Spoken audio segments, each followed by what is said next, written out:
elected British Prime Minister Boris Johnson suffered a setback after his Conservative Party lost a special election on Friday, reducing his parliamentary majority to just one lawmaker.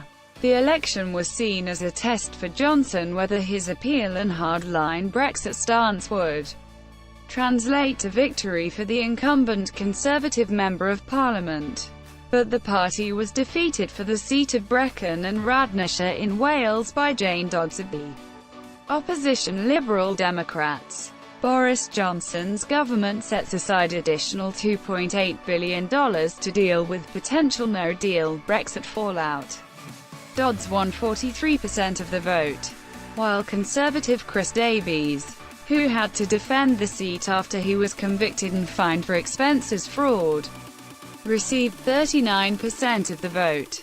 The loss of a Conservative MP is particularly troubling for the Johnson government, as ultimately it will be Parliament that will ratify the supposed new Brexit agreement before the October 31 deadline. The lack of a significant majority also makes the current government vulnerable to an opposition no confidence vote that could trigger an early general election. Johnson has ruled out an election before the country leaves the European Union. The Liberal Democrats candidate, just like the rest of the party, strongly opposes Brexit and calls for a second referendum. She urged Johnson in her victory speech to "stop playing with the future of our communities and rule out a no-deal Brexit now." Newt Gingrich. Boris Johnson has already made a huge imprint on British government and politics.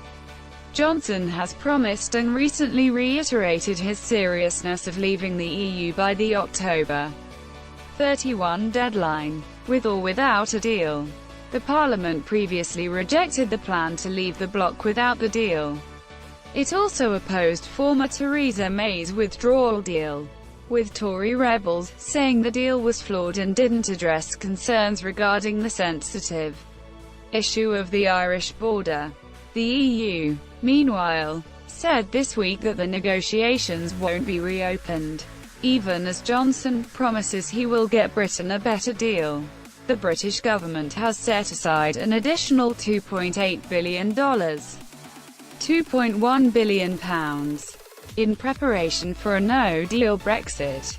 The additional funds double the amount the government has set aside this year, signaling the government's seriousness to leave the bloc by the October deadline.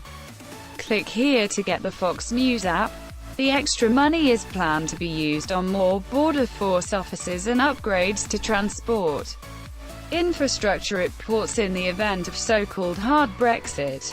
The money will also be used to help ease easing traffic congestion in Kent and tackle queues created by delays at the border. The government will also tap into the fund to stockpile medicines to ensure continued supply and a national policy to help businesses.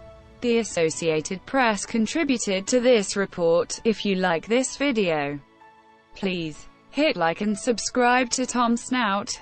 Have a nice day.